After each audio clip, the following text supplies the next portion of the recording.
Greg Palast, our old friend Greg Palast, is on the line with us. GregPalast.com, of course, his website.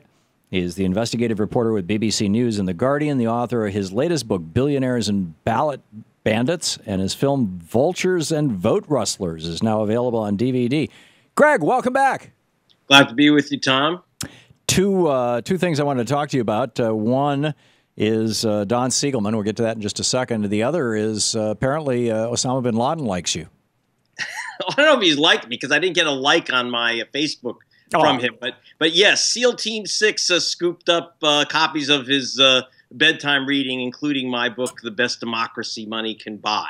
And so, which, it's embarrassing because that means that bin Laden was more well-read than our president of the time, Mr. Bush.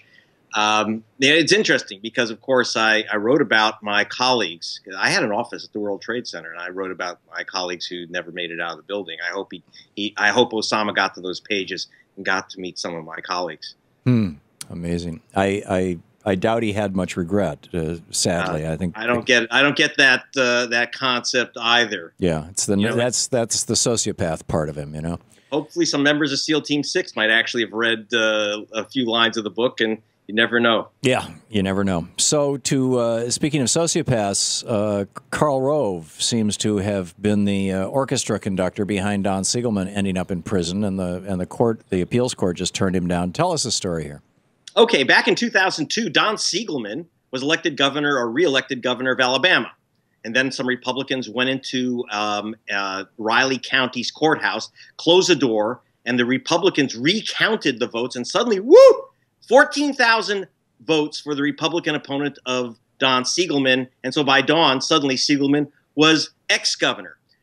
But the thing is that Siegelman actually complained. He said, oh, it's America, isn't it? Even Alabama is part of America, believe it or not. And therefore, we're supposed to count the votes. It's a democracy. And they said, listen, Siegelman, according to Karl Rove, shut up. And if you don't, you're indicted. And they indicted him. So Don Siegelman was indicted for bribery.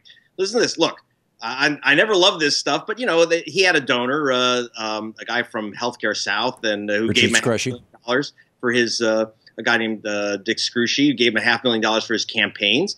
And like so many donors on the Republican and Democratic Party everywhere else, he got appointed to a state board.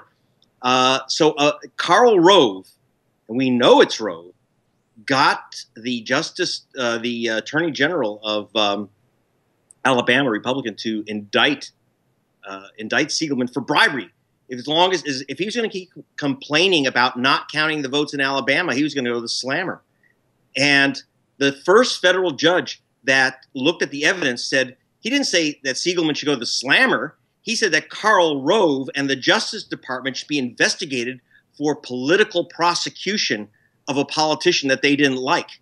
That's what the federal judge said. But nevertheless, on the state charges, he ended up going to prison for supposedly favoring one of his donors, which is the great irony is that this was a decision made by judges, including an appeals court a couple days ago, who are political appointees who were close to the Republican opposition of Don Siegel.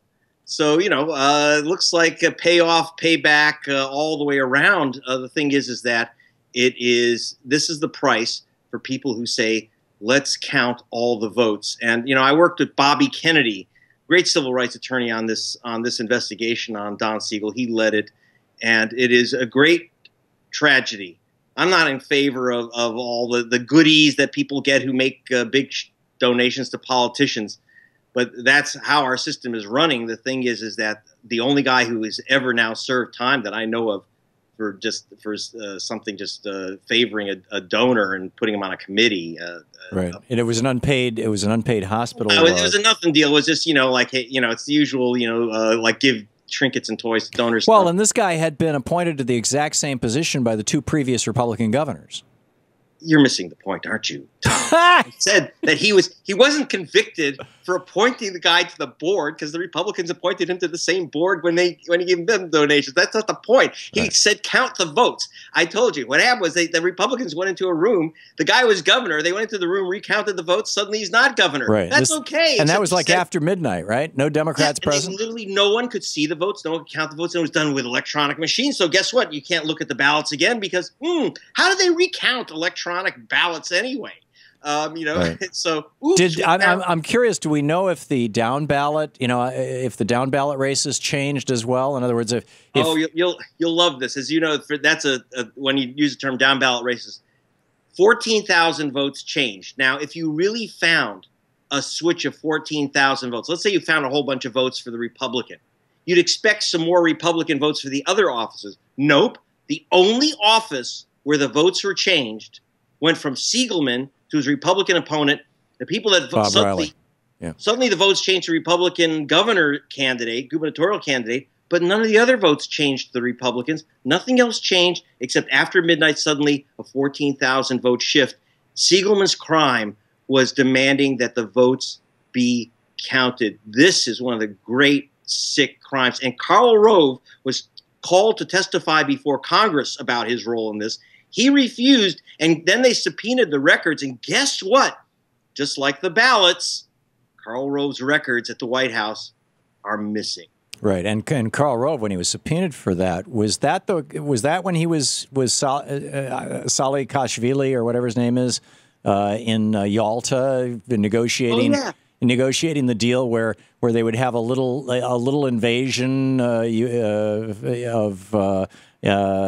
South Ossetia and Afghanistan in order to John McCain was there, so that John McCain could run for president as the war president.